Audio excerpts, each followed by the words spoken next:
बिस्मिल्लाहिर्रहमानिर्रहीम। अस्सलाम वालेकुम नाज़रीन, मैं आपका होस्ट कावर याद। आप देख रहे हैं मेरे यूट्यूब और फेसबुक चैनल।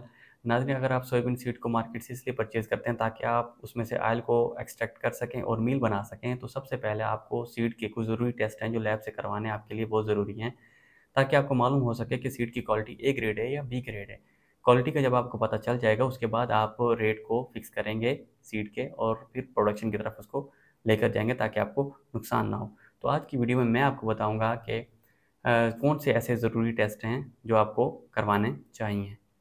नाज़रीन, जो ज़रूरी टेस्ट हैं सोयाबीन सीड के, इनमें नंबर 1 पे है moisture, number 2 crude oil, number 3 protein, number 4 पे एफएफए फ्री फैटी एसिड्स, नंबर 5 पे एफएम फॉरेन मटेरियल, नंबर 6 पे मोल्डी बीन्स और नंबर 7 पे है आपका ब्रोकन बीन्स और नंबर 8 पे आपका जो हीट एंड डैमेज सीड और number 9 percentage of different colours.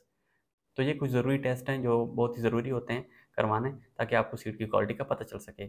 अब मैं आपको ए ग्रेड सोयाबीन सीड की स्पेसिफिकेशन के बारे में बता देता हूँ। जो ए ग्रेड सोयाबीन सीड होता है, इसका जो मॉइस्चर होता है वो 10 से 12% होता है। क्योंकि जो अगर 12% से ज़्यादा मॉइस्चर होगा तो आपकी प्रोडक्शन में आपको मसला होगा। तो आइडियल मॉइस्चर जो है 10 से 12% ही होना चाहिए, मैक्सिमम 12%, मिनिमम 10% होना चाहिए मॉइस्चर सीड के अंदर। इसके अलावा जो ऑयल होता है, ऑयल आपका मिनिमम 19% होना चाहिए, मैक्सिमम 22 तक जाता है। जितना ऑयल ज़्यादा होगा उतना आपका जो सीड है वो प्रॉफिटेबल होगा, क्योंकि ऑयल की कीमत ज़्यादा होती है मार्केट में। इसी तरह आपकी जो प्रोटीन है, प्रोटीन जितनी ज़्यादा होगी उतना ही आपको फ़ायदा है, क्योंकि जितनी सीड की प्रोटीन ज़्यादा होगी, जो एंड प्रोडक्ट जो हमारा मील होगा उसकी भी प्रोटीन ज़्यादा होगी। मील जो होता है सोयाबीन सीड का, ये प्रोटीन बेस पे ही इसके आगे प्राइस होती है मार्केट में। जितनी प्रोटीन ज़्यादा होगी उतनी ज़्यादा सीड मील की प्राइस होती है। तो सीड की मिनिमम प्रोटीन जो होती है वो 34 होनी चाहिए और मैक्सिमम 40 तक होनी चाहिए, लेकिन पाकिस्तान में 35-36 तक का जो सीड है वो आपको मिल जाता है आसानी से। और इसके अलावा आपका जो एफएम है, फॉरेन मटेरियल वो ऐसा मटेरियल जो हमारे काबिल इस्तेमाल नहीं होता, हम उसको छान लेते हैं, सीड से अलग कर लेते हैं। जिसमें लकड़ी है, खाक है या कागज़ वगैरह, इस तरह की जो या लोहे की कुछ चीज़ें हैं। तो ये अंडर 2% होनी चाहिए, ज़्यादा नहीं होनी चाहिए, ताकि आपके जो लॉस है वो कम से कम हो। और इसके अलावा एफएफए फ्री फैटी एसिड्स हैं। फ्री फैटी एसिड जितने कम होंगे उतना ही फ़ायदा है, मैक्सिमम 0.7 से ज़्यादा नहीं होनी चाहिए। अगर आपका जो फाइनल ऑयल, जब ऑयल को आप एक्सट्रैक्ट करेंगे, उसकी एफएफए 1% है, तो आपका जो इसको ऑयल को रिफाइन करेंगे, रिफाइनिंग की तरफ लेके जाएंगे, तो इसका जो लॉस होगा ऑयल का वो 2 से 2.5% तक लॉस हो जाता है। अगर सीड की एफएफए 2 से 3% होगी तो ये लॉसेस आपका डबल ट्रिपल होता जाएगा, तो आपको नुकसान होगा। तो ए ग्रेड जो सोई सीड होता है उसकी जो एफएफए होती है 0.7 से ज़्यादा नहीं होनी चाहिए।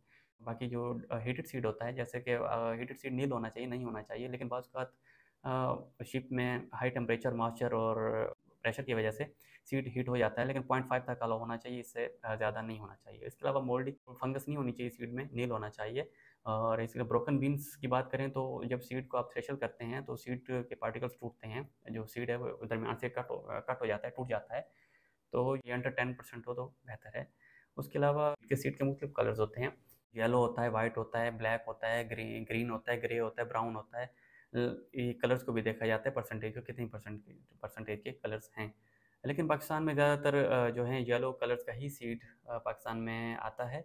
और कराची पोर्ट पर ही सोयाबीन सीड आता है, पोर्ट कासिम पर, और यहीं से पूरे मुल्क में डिस्ट्रीब्यूट होता है। तो इसी तरह ये सीड के मामलात होते हैं, आप ताकि आपको नुकसान ना हो। जब आप सीड खरीदते हैं तो सबसे पहले आप उसकी सैम्पलिंग करें और लैब रिपोर्ट के बाद ही आप उसका रेट को तय करते हैं, ताकि आपको नुकसान ना हो। तो ये थी आज की वीडियो। इंशाल्लाह नेक्स्ट वीडियो में मुलाकात होगी, तब तक के लिए अपना ख्याल रखिएगा, अपने चैनल का भी। अल्लाह हाफ़िज़, अस्सलाम वालेकुम।